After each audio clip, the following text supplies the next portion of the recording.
All right. In 1952, after an abysmal showing at the Olympics, a young medical student at Oxford University was ready to give up running forever.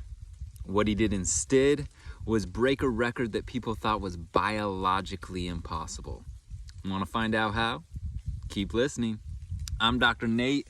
Welcome back to Speed Tribe, where we help you run your fastest times and live your best life.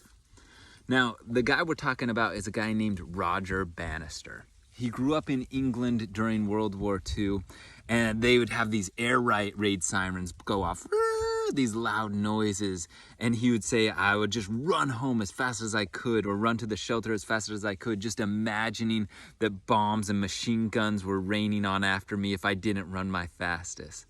And it seemed to have worked. He ended up with an athletic scholarship to Oxford University. And once he was there, he caught the eye of his coaches when he was asked to pace a mile.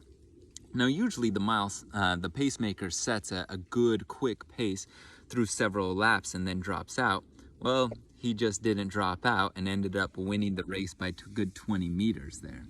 So over the next several years, he developed it to be one of the top runners in England and qualified for the 1952 Olympics in Helsinki, Finland, where he was actually a favorite in the 1500 meters. Oh man, but things did not go as planned.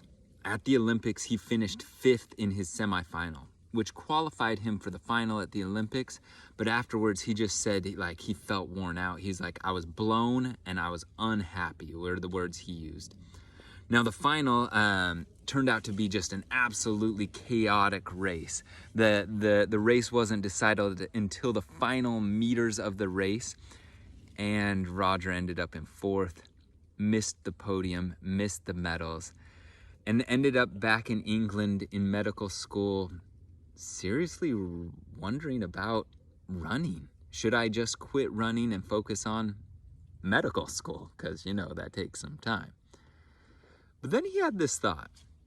What if I could do something that nobody has ever done before? What if I could run a mile in less than 4 minutes? Now, up till this point, several things had held this back, like World War II was kind of a problem, amateurism rules, and just even maybe a little bit of this fixed mindset that said that it was biologically impossible to run a mile that fast. So he decided to give it a try. And with that vision in mind, he just threw himself into training. However, he was still in medical school, so to find time to train, he would regularly skip his gynecology lecture, which would let him have a longer lunch, and he would go run 400-meter repeats at that blackout, lung-heaving, absolute misery that sometimes is track training.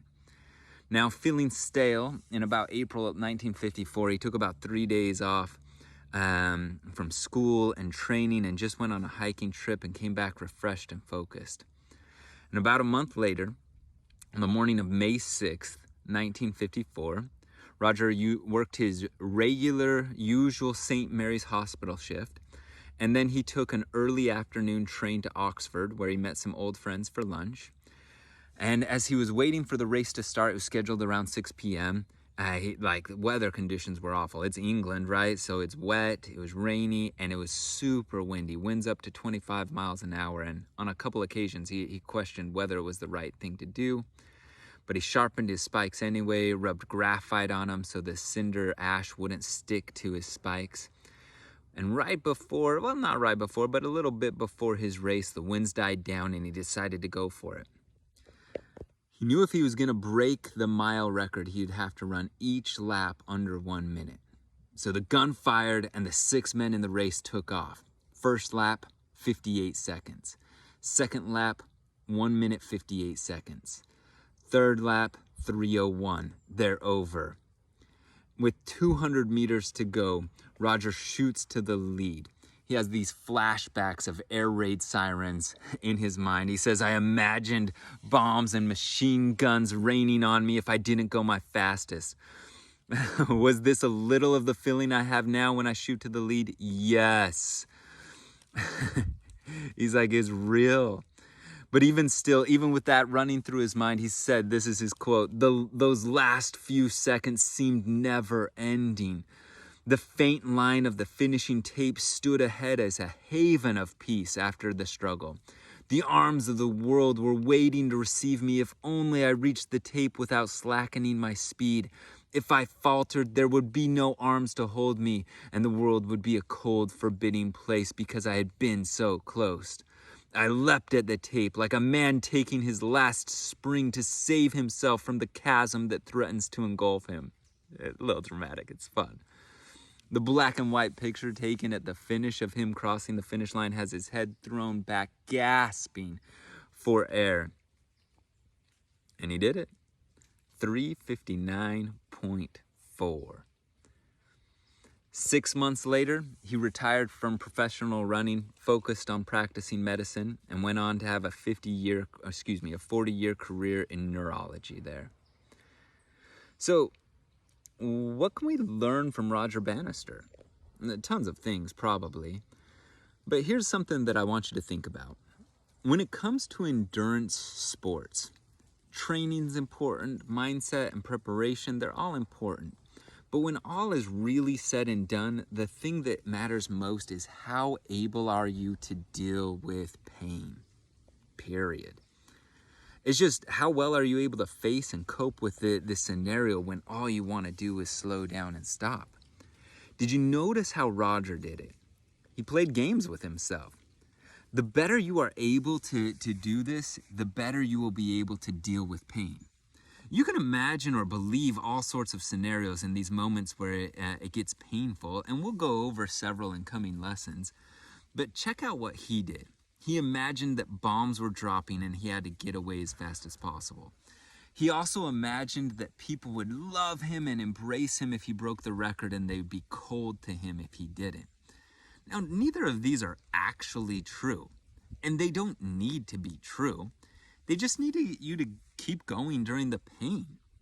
So I want you to try his strategy the next time you find yourself in a hard spot. Like when you are in a difficult part of your training, the last part of your race, just imagine that guns are firing, bombs are dropping, and you need to go, go, go, go. Don't stop. Or try what he does. He imagines that people will love him if he wins.